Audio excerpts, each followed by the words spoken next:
वंदे मातरम। स्वस्थ समृद्ध परिवार निर्माण प्रयास केंद्र दिल्ली से आप सबका भाई गोविंद प्रसाद, भाई राजीव दीक्षित जी के व्याख्यानों से प्रेरित और प्रोत्साहित होकर स्वदेशी चिकित्सा के प्रति जागरूकता का कार्य जमीनी स्तर पर सोशल मीडिया के माध्यम से आप सभी के सहयोग, आशीर्वाद, अनुभव की मदद से कर रहा हूं और उसके लिए आप सभी को कोटि कोटि नमन करता हूं।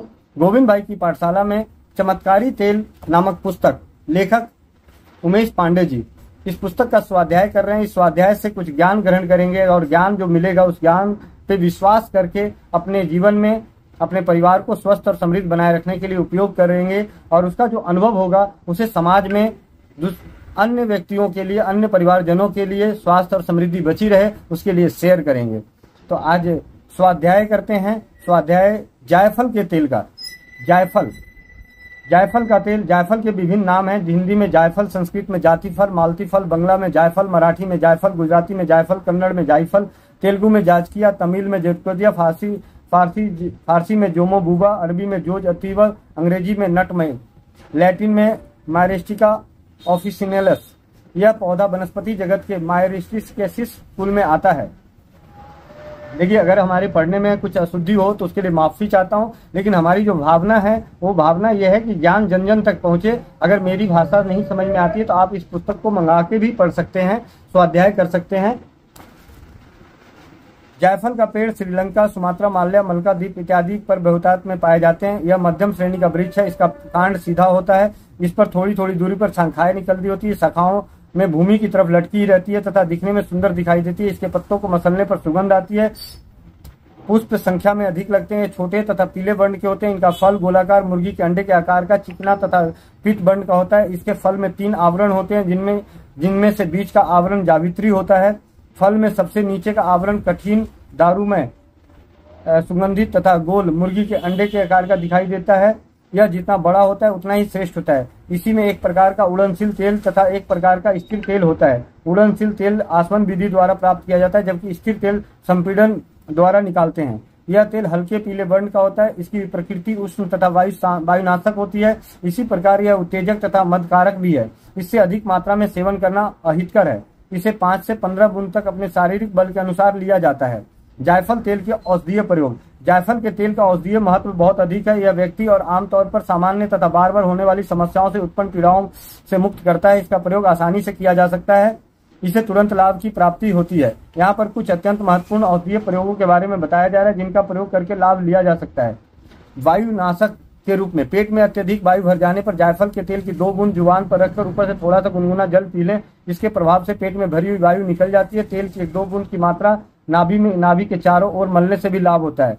जोड़ों के दर्द हेतु विभिन्न प्रकार के दर्दों में बहुत प्रभावकारी सिद्ध होता है। घुटने, पीठ आदि के दर्द में होने की स्थिति में लगभग 50 ग्राम सरसों के तेल में 10 ग्राम जायफल का तेल मिलाकर इस मिश्रण के हल्के हाथों से मालिश करने से दर्द में लाभ होता है। मांसपेशियों के दर्द में भी यही प्रयोग किया जा सकता है। बमन होने पर, बमन की शिकायत होने पर अथवा जीभ मिचलने पर जायफल का तेल 2 बूंद एक बतासे में डालकर लेने से तत्कालिक लाभ होता है। रोगी को आराम मिलता है।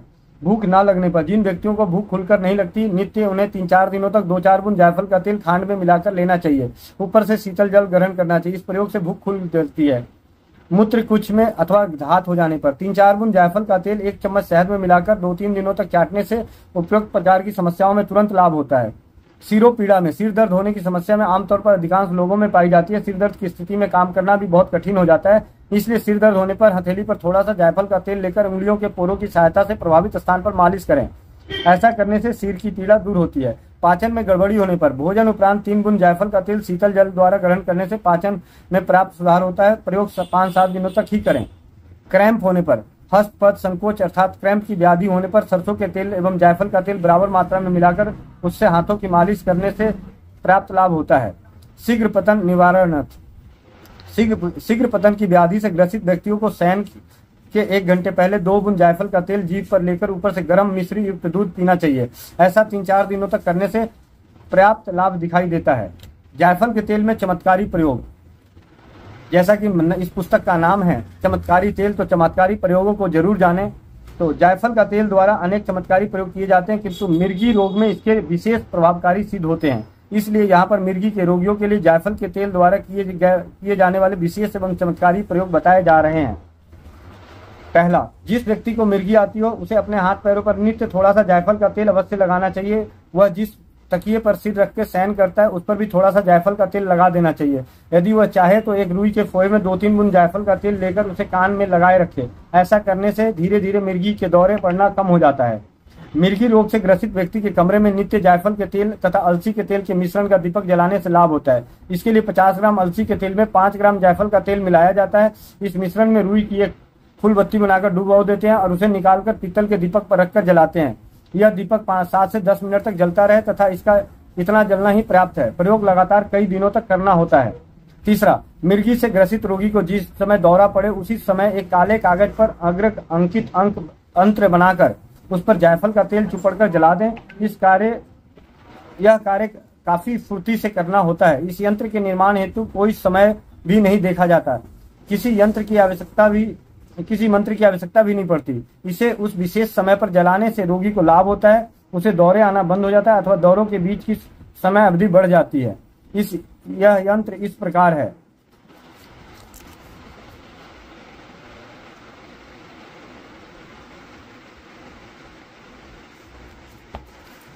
इस यंत्र को दौरा ग्रसित के मुख से कुछ दूरी पर जलाएं। तो गोविंद भाई की पाठशाला में आज हम स्वाध्याय के जरिए जाना जायफल के तेल के औषधीय और चमत्कारी प्रयोग।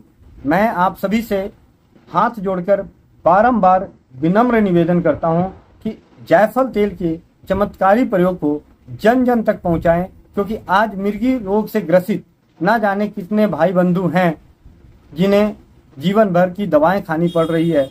कई हर तरह के इलाज करके थक रहे हैं, तो क्यों ना इस उपचार को भी कर लें। इसमें जाना क्या है, लगना क्या है, नुकसान क्या होना है। तो आप सभी से विनम्र निवेदन है कि हमारे इस प्रयास को जन जन तक पहुंचाने में यथासंभव मदद करें। वंदे मातरम। जय हिंद, जय भारत, जय राज्यवाद। आप सबका भाई गोविंद शरण